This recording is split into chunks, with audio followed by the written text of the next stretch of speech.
বন্ধুরা দেখো আমরা এই যে শোলা কার্টুন টাটুন ভাইসে আসছে সব, আর এদিকে জলে জলাকার আমাদের একদম বন্যায় বন্যা লেগে গেছে, শুধু রাস্তাটা বাকি আছে। আর এইদিকে বাড়ির থেকে এই যে এক হাঁটুর বেশি জল জল বেয়ে আসলাম বাড়ির থেকে। এই চারপাশে তো একদম বন্যা লেগে গেছে, তো রাস্তার এই পাশে চলে আসলাম। আর এখন মনে হচ্ছে একটু ভিডিওটা করি, তাই তোমাদের সাথে শেয়ার করলাম। দেখো দোকান ডুবে গেছে একদম, এই যে দোকানও ডুবে গেছে। এখন আমরা এক হাঁটু জল পার হয়ে যাব দোকানে।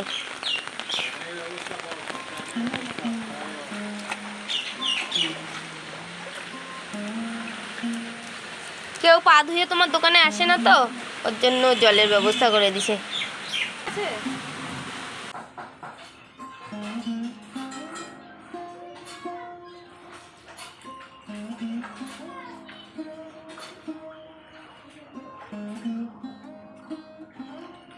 এখানে তো দারুণ বন্যা হয়েছে। আর তোমাদের ওদিকে কেমন বৃষ্টি হয়েছে জানিও। মানে আমাদের এখানে বলতে উত্তরবঙ্গে বেশ অনেক জায়গায় এরকম জলে জল হয়ে গেছে। তো আমাদের আজকে জল দেখতে পাচ্ছ রান্নাঘরের সিঁড়ির নিচ পর্যন্ত, সিঁড়ি পর্যন্ত। আর কালকে পরের দিন একদম রান্নাঘর দরজা ছুঁই ছুঁই হয়ে গেছে। দেখো আমাদের বারান্দার এদিকে তো মাটিগুলো সব ধুয়ে গেছে, আর এদিকে একদম সব জল, ওইদিকে জল ফুলে আছে, এদিকে সব স্রোত যাচ্ছে ওই যে ফুল গাছটার ওদিক দিয়ে, নদীর মতো করে জল যাচ্ছে। আর ওইদিকের বাড়িগুলো দেখো, আমাদের উঠোনে তো দেখলে এদিকে বাড়িগুলো দেখো সব জলে জল হয়ে।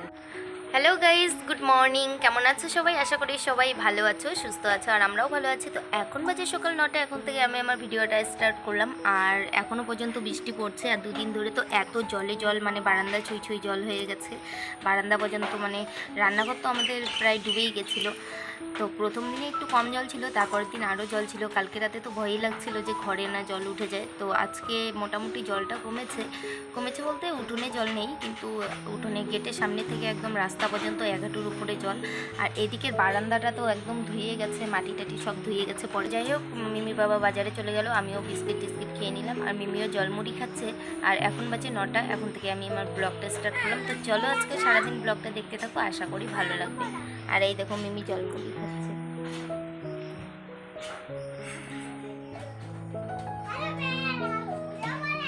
তো বন্ধুরা দেখতেই পাচ্ছ আমার ঘরে কাপড় চোপড় দিয়ে কি অবস্থা হয়ে আছে। একদিনের কাপড় একদিনে শুকোচ্ছে না, বাধ্য হয়ে দড়ি টাঙানোরও জায়গা নেই। সেজন্য এইদিকে জানালার গ্রিলটায় সুতো বেঁধে একদম জানালা পার করে ওইদিকে পিছনে আমাদের বারান্দায় যে গ্রিলটা রয়েছে ওই পর্যন্ত আর কি দড়ি বেঁধে নিয়েছি জানালার ভেতর দিয়ে। তো এখানে কাপড়গুলো রাতে দিয়েছিলাম, দু একটা কাপড় শুকিয়েছে মোটামুটিভাবে, এগুলো 2-3 দিন আগের। আর বাকিগুলো ভেজা, আর মশারির উপর যেগুলো কাপড় দিয়েছিলাম একদম মোটামুটি প্রায় ভেজা, সেগুলো এখন শুকোতে দিচ্ছি। এগুলো মিমির জামা প্যান্ট গেঞ্জি, আর বাচ্চার কাপড় তো বেশি ময়লা হয়, আর বৃষ্টির দিনে তো বেশি ভিজায় টিজায় ফেলে, এই জলের মধ্যে যায়, এই কাদার মধ্যে যায়, এরকম অবস্থা। যদিও বা উঠোনে নামে না, তবুও বারান্দাতেই জল টল থাকে, কখন পড়ে যাচ্ছে কখন কী হচ্ছে, সেজন্য আর কি সব কিছু। আর এদিকে মশারির মধ্যে যেগুলো কাপড় দিয়েছি ওগুলো এখানে এই টাটটার মধ্যে মেলে দিলাম। আর এদিকে একবারে বিছানাটা তুলে নিচ্ছি, কারণ বিছানাটা তোলা হয়ে গেলে পরে আর আমার এদিকে ঘরের কোনো টেনশন থাকবে না। ঘরটা একদম গুছিয়ে রেখে দিব, তাহলে ঘরের দিকে আর কোনো কাজ না থাকলে ওইদিকে রান্নাটা মন দিয়ে করতে পারবো। আর রান্নার ওইদিকেও যা সমস্যা হয়েছে তোমরা দেখতেই পাবে, পরে তোমাদের দেখাচ্ছি। আর এইদিকে বিছানাটা আগে পরিষ্কারভাবে সুন্দর করে তুলে নিয়ে চলে আসলাম।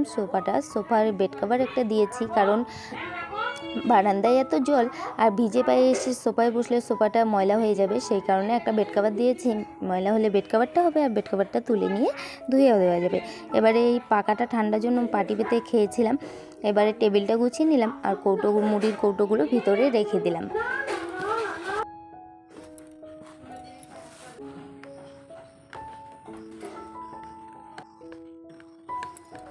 দোকান থেকে ডিম নিয়ে এসে এখানে রেখে দিলাম কৌটোর মধ্যে, যাতে করে এই বর্ষাকালে বারবার না দোকানে যেতে হয়। আর এই জল পেরিয়ে যাওয়াটা একদম বিচ্ছিরি ব্যাপার, আর ঘেন্নাও লাগে।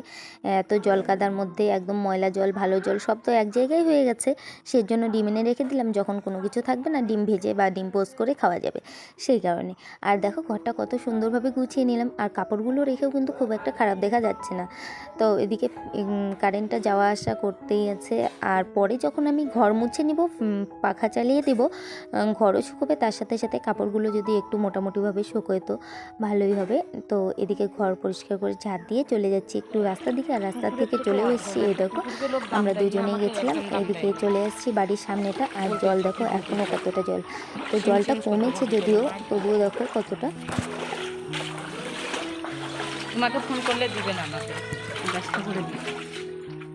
তো গুছিয়ে গিয়েছি, তবে কসমেটিক, জুয়েলারি, ক্রিম, পাউডার এগুলো গুছানো হয়নি। এগুলো একটা জায়গার মধ্যে সুন্দরভাবে এই যে ঝুড়িটা বসিয়ে দিয়েছি। ঝুড়ির মধ্যে যা কিছু আছে, ডেটল সমস্ত কিছু, পাউডার, বডি অয়েল, ক্রিম, সব কিছু এখানে রেখে দিলাম। আর ক্রিম দুটো আলাদা করে রাখলাম। আর নেল পালিশগুলো অগোছালো হয়ে আছে, সব কিছু মিলিয়ে মানে কেমন হয়েছিল সেগুলো একটু ঝেড়ে মুছে পরিষ্কার করে নিচ্ছি। আর এখানে নেল পালিশগুলো সুন্দরভাবে রেখে দিলাম, সাবানগুলো রেখে দিলাম, বাসন মাজা সাবান। আর এটা হলো আয়রন ট্যাবলেট, এটাও রেখে দিলাম, কারণ আমার শরীরে না রক্তের প্রবলেমটাই বেশি হয় সেই জন্য। আর এখানে একটা ঝুড়ির মধ্যে, এটাতে শুধু সিঁদুর কৌটোগুলো আর লিকুইড সিঁদুর আর টিপগুলো, এগুলোই শুধু আমার জিনিসগুলোই রেখেছি, যাতে করে না বাচ্চারা ক্রিম টিম এটা ওটা খুঁজতে গিয়ে আমার জিনিসটা না ধরে। সেজন্য আলাদা একটা ঝুড়িতে করে রেখে এখানে রেখে দিলাম। পরে এখান থেকেও কিন্তু সরিয়ে দেবো, এখানে সবসময় ওরা খেলে এই আয়নাটার সামনে। আর এখানে আর একটা ঝুড়ির মধ্যে এখানে নেল পালিশ তোলা, রিমুভার, কম্প্যাক্ট, আইলাইনার, কাজল, আইব্রো, লিপ গার্ড, লিপস্টিক সমস্ত কিছু একটাতে রেখে দিলাম। আইলাইনার, কাজল সব কিছু রেখে এই ঝুড়িটা আলাদা করে সামনে রেখে দিব। তো আপাতত এখানে ড্রেসিনের সামনে দুটোই রাখলাম, আর পরে সরিয়ে দেব। আর এদিকেও দেখো খুব সুন্দর করে গুছিয়ে নিয়েছি। আর চার্জার দুটো এখানে রেখে দিলাম। এবারে দেখো টেবিলটার লুকটা কত পরিষ্কার পরিচ্ছন্ন লাগছে। আর এদিকে এবারে চলে আসলাম বারান্দায়। আর বারান্দায় আজকে অনেক কাজ রয়েছে, সেটাই তোমাদের সাথে শেয়ার করছি। প্রথমে সাইকেল দুটো সরিয়ে নিব। আর সাইকেল একটা সরাতে গিয়ে আরেকটা সরাতে গিয়ে কি যেন একটা হাতে মুখে লেগে গেল, তো সেই জন্য সাবান দিয়ে পরিষ্কার করে হাতগুলো ধুয়ে নিলাম। এবারে এই সাইকেলগুলো রাখা ছিল, সেই জন্য জায়গাটা একটু পরিষ্কার করে নিচ্ছি, জল ধুলো রয়েছে। এবারে বেঞ্চটা সরিয়ে নিলাম। আর এই দিকে যে রান্নার টেবিলটা রয়েছে, এই টেবিলটা একদম খালি করে নিব, ফাঁকা করে নিব। কেননা এই যে রান্নার জায়গাটা দেখতে পাচ্ছ, এখানে এই যে সামনে বালতি বসানো আছে, এই সামনেটাতেও জল পড়ে, আবার এই গ্যাসের টেবিলটা পুরোটা ভিজে যায়। তো সবজি টবজি যা কিছু রাখি সব ভিজে, বাসন কোসন এই দেখো জল পড়ছে প্লাস্টিকটা দিয়ে। আর গ্যাস ওভেন টোভেন সব কিছু মানে আর কি ভিজে যায়। তো এদিকে দেখো বাসনের ঝুড়ি উল্টে দিয়েছি একদম, বাসনের ঝুড়ি টুড়ি, ওর জন্য হাসি পাচ্ছিল খুব। আর হাঁড়িটা অনেকক্ষণ ধরে শব্দ হচ্ছিলো, আমি বললাম ভূতের মতো শব্দ হচ্ছে, ভূতের ফিল্মগুলো দেখা হয় না, ওরকম লাগছিল, হরর ফিল্মের মতো। যাই হোক, এবারে সরিয়ে টেবিলটা ফাঁকা করে নিলাম। আর টেবিলটা টেনে নিচ্ছি, টেনে টেনে ওইদিকে নিয়ে যাব। আর গ্যাস টেবিলটা কিন্তু আমার অনেকটাই চওড়া, যে কারণে গ্যাসের সাথে সাথে অনেক কিছুই আমি রাখতে পারি। তো এদিকে সেট করে নিলাম জায়গা মতো। তো এবারে এই জায়গাটা তো গুছাবই। তো এদিকেও জল পড়লেও খুব একটা জল আসবে না, কারণ ওইদিকে গ্রিলের বাইরেটা কিন্তু আমার বারান্দা রয়েছে, তো যে কারণে জল একটা খুব একটা আসবে না। আর বাইরের ভিউটাও কিন্তু দারুণ আসবে। তো এবারে ঝাড়টা দিয়ে পরিষ্কার করে এবারে সাইকেলগুলোকে এখানে নিয়ে আসলাম। আর এখানে কয়েকটা ব্যাঙ রয়েছে, এত মানে চিপকে রয়েছে অনেক কয়টা ব্যাঙ, তো বের করে দিলাম, আবার এসে সেই একই জায়গায় রয়ে গেছে। তো যাই হোক, এখানে একটা সাইকেল রাখলাম। এবারে মইটা আছে, মইটা সরিয়ে নিচ্ছি, কারণ মইটা এদিকে সামনে থাকায় বিচ্ছিরি দেখা যাচ্ছে। আর তার চেয়েও বড় কথা, বাচ্চারা এই মইটা নিয়ে টানাটানি করছিল। আর টানাটানি করতে গিয়ে হাতে পায়ে পড়ে গেলে আরেক সমস্যা হয়ে যাবে। তো কিভাবে মইটাকে সরাবো সেটাই বুঝতে পারছি না, এদিকে ঢুকছি না, কারণ টেবিলটার ওইখানেও কয়েকটা জিনিস রাখা আছে, ওগুলো টানতে হবে। তো দিদিকে ডেকে নিলাম, দিদি এখানে আছে, ডেকে নিলাম, বললাম যে টেবিলটা একটু টেনে দাও। আর টেবিলের ভিতরে কি আছে সেটাও টানতে বললাম। উনুন ছিল একটা, তো ওটা টেনে এই যে মইটাকে জায়গা মতো সেট করে নিলাম।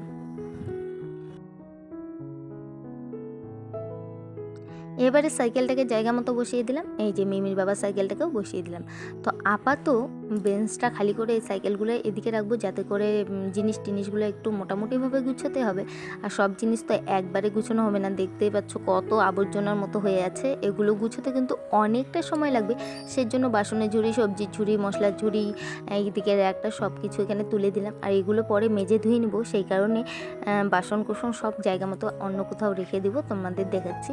তো এদিকে টেবিল কভারটা ভালো করে মুছে টুছে নিয়ে এখানে পেতে দিলাম। আর এদিকে বালতি টালতি সব রয়েছে, সব কিছু এখান থেকে সরিয়ে দেবো। প্রথমে গ্যাস ওভেনটা তুলে নিলাম।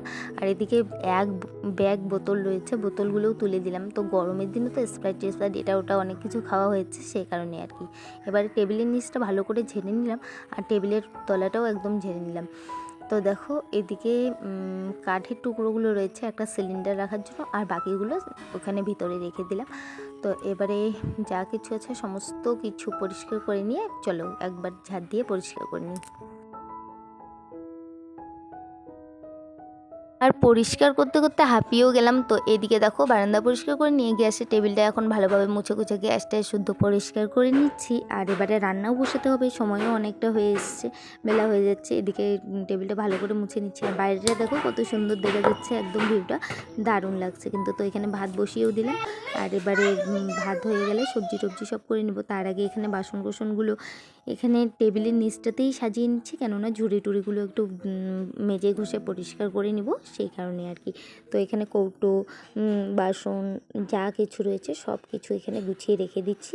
তো নিচটাতেও রাখা যায় এভাবে, কিন্তু জায়গাটা সম্পূর্ণ বন্ধ হয়ে যাবে। আর এখানে র্যাকটার থেকেও যা কিছু আছে সব কিছু নামিয়ে ভালোভাবে গুছিয়ে নিচ্ছি। তো এখন এই পর্যন্ত ভিডিওটা যারা দেখলে একটা প্লিজ লাইক করে দাও, যে এখনও যারা লাইক করোনি, আর কমেন্ট করে অবশ্যই জানিও ভিডিওটা কেমন লাগলো। তোমাদের পজিটিভ কমেন্ট করলে আমার ভিডিও করার আগ্রহ অনেক বেড়ে যায়। আর তোমাদের কমেন্টগুলোও খুব সুন্দর সুন্দর করো তোমরা, সেই কারণে আরও বেশি ভিডিও করতে ভালো লাগে। তো এদিকে ভাত হতে হতে এদিকে সবজি করতে বসে গেলাম। আর সবজির মধ্যে আজকে হবে পটল ভাজা। তো ভাজার জন্য প্রথমে পটল কেটে নিচ্ছি, আর হবে করলা ভাজা আর আলু বেগুনের তরকারি। তো এই আজকে রেসিপি শর্টকাট, তো এগুলোই রান্না হবে, এর বেশি কোনো কিছু করব না।